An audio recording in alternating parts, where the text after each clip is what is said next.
Assalamualaikum warahmatullahi wabarakatuh. Kami dari kelompok yang beranggotakan saya, Safa Konita Nabilah, Amira Cahya, Citra Yoka, Kezia Lamture, Laksmi Arista, dan Zahra Anissa akan mempresentasikan materi tentang teks cerita sejarah. Teks cerita sejarah dibagi menjadi 4 subbab. Yang pertama ada informasi cerita sejarah, mengonstruksi nilai dalam teks sejarah eksplanasi. Yang ketiga ada kaidah kebahasaan. Yang keempat menulis teks sejarah pribadi.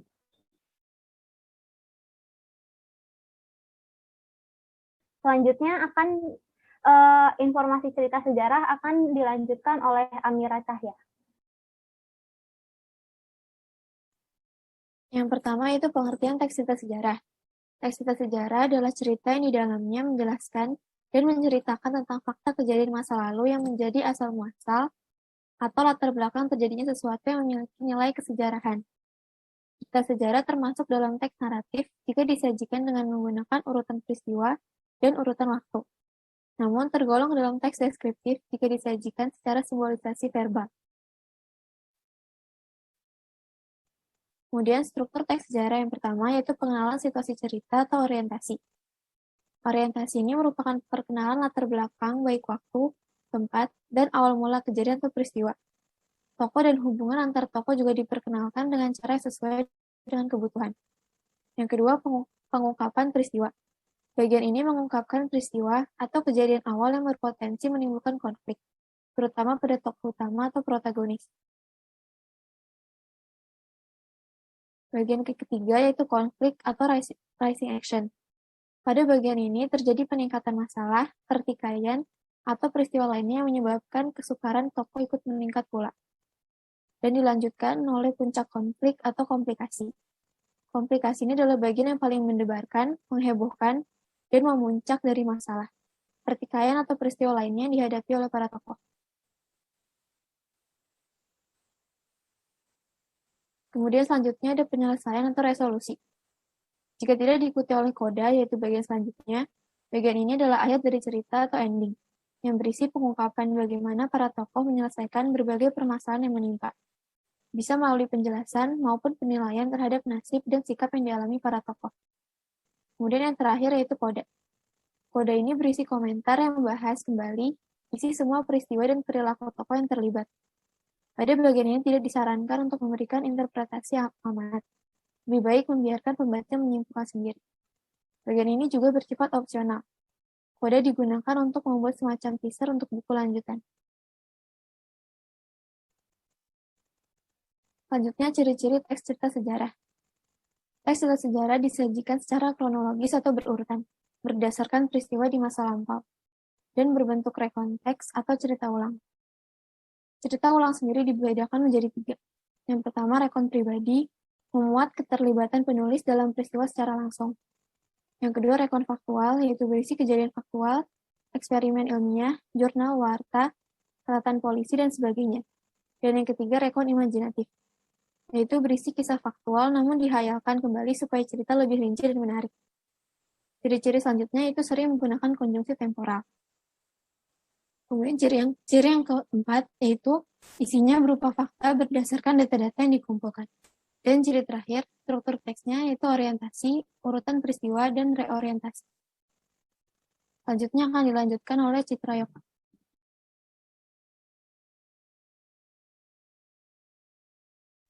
Teks cerita sejarah mempunyai fungsi sebagai fungsi rekreatif, fungsi inspiratif, fungsi instruktif, dan fungsi edukatif.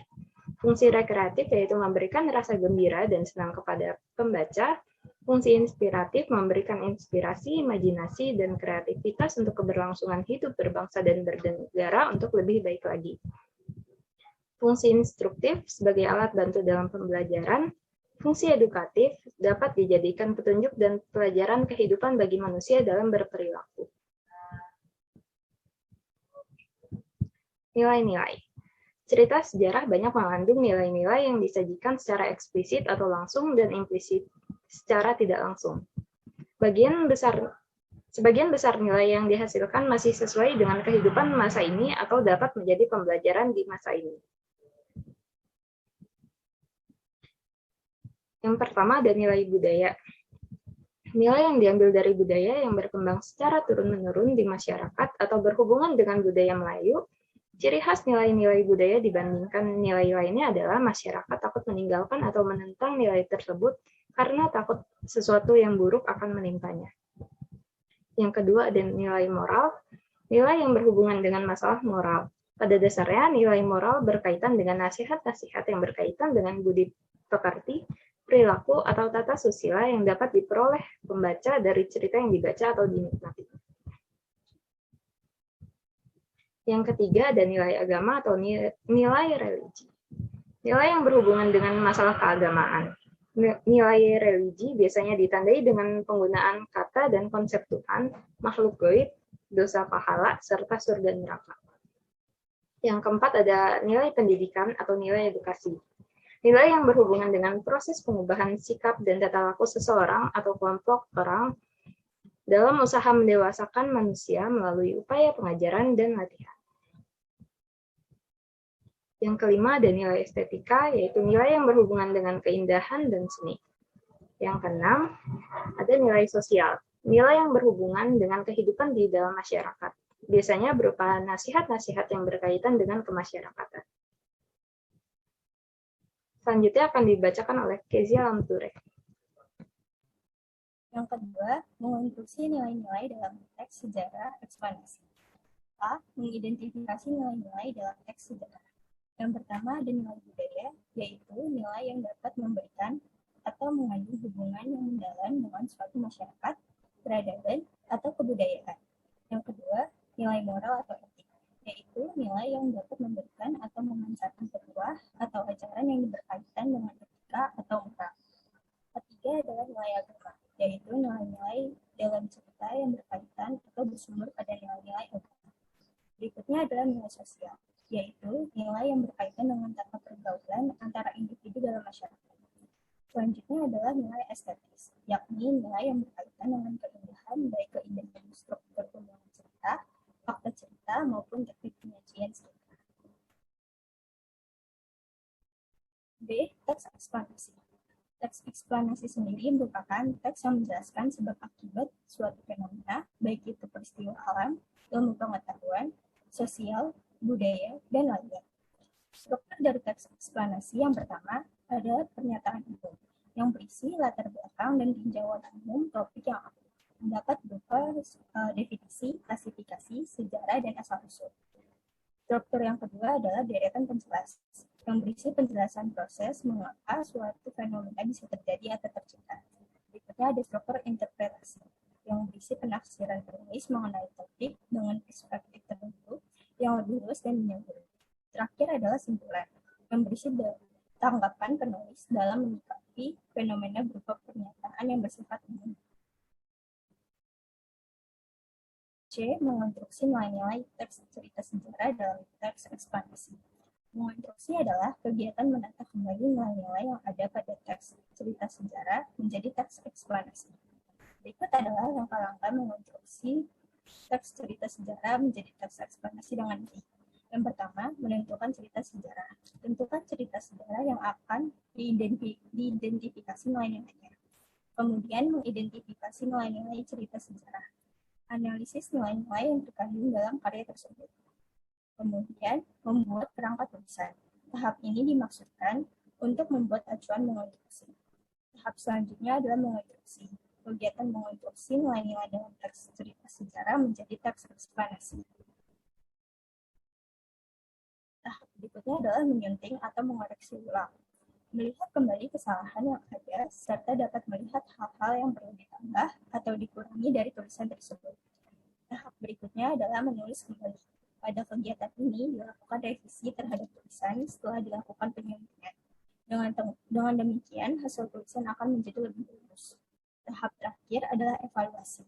Tahap ini merupakan pemeriksaan untuk memastikan bahwa penulis telah mengonstruksi sesuai dengan tahapan-tahapan yang telah direncanakan.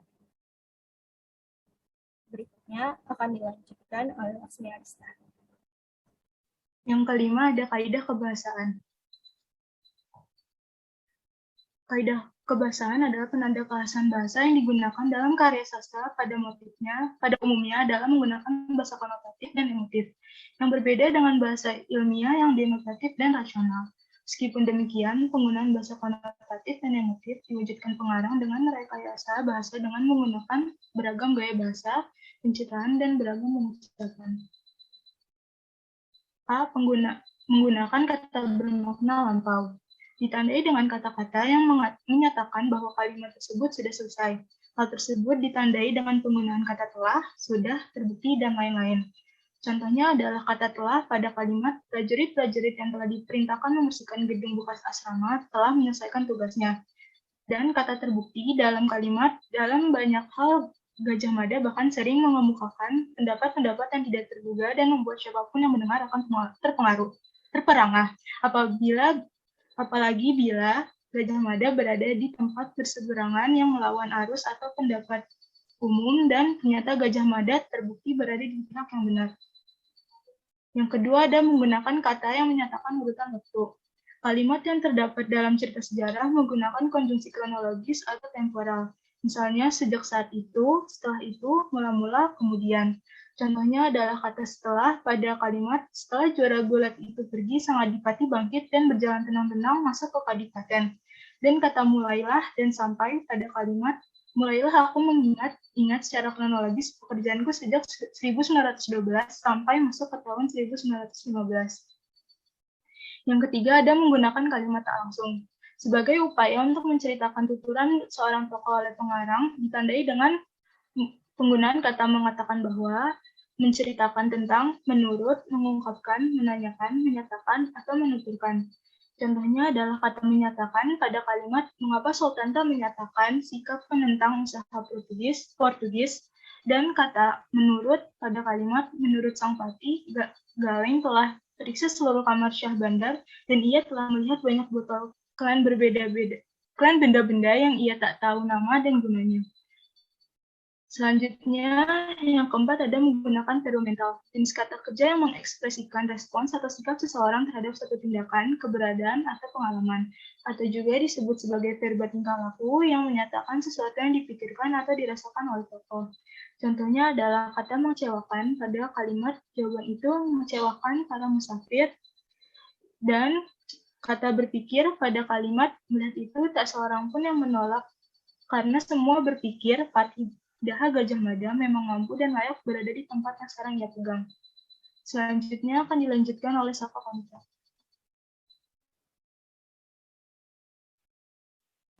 Kaidah kebahasaan yang selanjutnya ada menggunakan verba material. Verba material adalah kata kerja yang digunakan untuk menunjukkan perbuatan fisik atau peristiwa. Kata kerja material ini menunjukkan subjek melakukan sesuatu atau sebuah perbuatan. Contohnya, pada suatu kali, kaki kuda Demak akan mengepulkan debu di seluruh bumi Jawa. Kata verba materialnya ada pada kata mengepulkan. Lalu contoh yang kedua, dan sebagai patih, ia masih tetap memimpin pasukan gajah, maka kala cuil juga terhapus dalam sebutan. Kata verba materialnya ada pada kata memimpin dan terhapus. Lalu ada menggunakan kalimat langsung. Ditandai banyaknya kalimat langsung atau dialog. Biasanya diawali dengan tanda petik dan ditutup dengan tanda petik juga. Contohnya, mana suara itu? Ampun Gusti Adipati, patik takut maka patik bakar. Lalu kaidah kebahasaan yang berikutnya ada menggunakan kata sifat untuk menggambarkan tempat, tokoh, atau peristiwa. Kalimat ini menggunakan kata-kata seperti prihatin, khawatir, wibawa, dan lain-lain. Contohnya, orang menunggu dan menunggu dengan perasaan prihatin terhadap keselamatan wanita tua itu. Kata sifatnya ada pada kata prihatin. Lalu, dari apa yang terjadi itu terlihat betapa besar wibawa Gajah Mada, bahkan beberapa prajurit harus mengakui wibawa yang dimiliki Gajah Mada jauh lebih besar daripada wibawa Jaya Negara. Kata sifat tokohnya ada pada kata wibawa. Lalu ada penggunaan makna kias. Penggunaan makna kias yang pertama ada ungkapan. Ungkapan adalah kata atau frasa yang bermakna kias digunakan penulis untuk membangkitkan imajinasi pembaca saat sedang membaca atau hanya untuk memperindah cerita. Contohnya, di antara para ibu ratu yang terpukul hatinya, hanya ibu ratu Raja Patni Biksuni Gayatri yang bisa berpikir sangat tenang. Terpukul hatinya artinya sangat sedih. Lalu contoh selanjutnya, di sebelahnya Gajah Mada membeku. Membeku artinya diam saja. Lalu penggunaan makna kias yang selanjutnya ada peribahasa. Peribahasa bertujuan untuk memperkuat latar waktu dan tempat kejadian cerita. Contohnya, hidup rakyat Majapahit boleh dikata gemah, ripah, loh jinawi, kerta, tata, raharja. Peribahasa gemah, ripah, loh jinawi, kerta, tata, raharja merupakan peribahasa Jawa yang artinya makmur, aman, dan tentram. Selanjutnya akan dilanjutkan oleh Zahra Anissa. Yang keempat, menulis teks sejarah pribadi. Langkah-langkah menyusun teks cerita sejarah. Yang pertama, tentukan tema.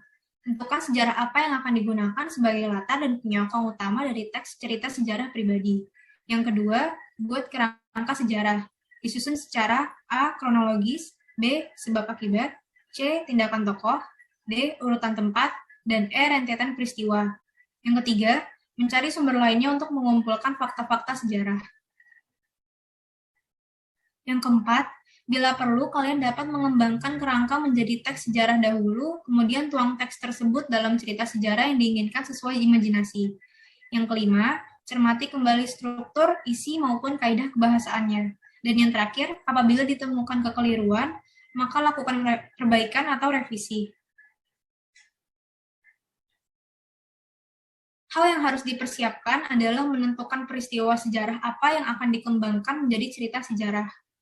Menulis teks sejarah pribadi bisa bersumber dari biodata diri atau sejarah lain yang dialami oleh kalian. Sebelum itu, perhatikan persyaratan penulisan paragraf yang baik dan benar. Yang pertama, penuhi unsur-unsur paragraf. Kalimat utama merupakan topik utama atau permasalahan yang hendak dibahas dalam suatu paragraf. Kalimat ini berisi gagasan utama suatu paragraf. Yang kedua, kalimat penjelas merupakan kalimat yang menjelaskan gagasan utama yang terkandung di dalam suatu kalimat utama. Yang kedua, unsur-unsur paragraf yang telah disebutkan sebelumnya, yaitu gagasan utama, kalimat utama, dan kalimat penjelas, mesti membentuk satu kesatuan yang padu, di mana kalimat penjelas mesti mampu menjelaskan utama yang menjelaskan gagasan utama yang terkandung dalam kalimat utama secara baik dan sesuai dengan gagasan utama yang dimaksud. Sekian presentasi dari kelompok kami, kurang lebihnya mohon maaf. Wassalamualaikum warahmatullahi wabarakatuh.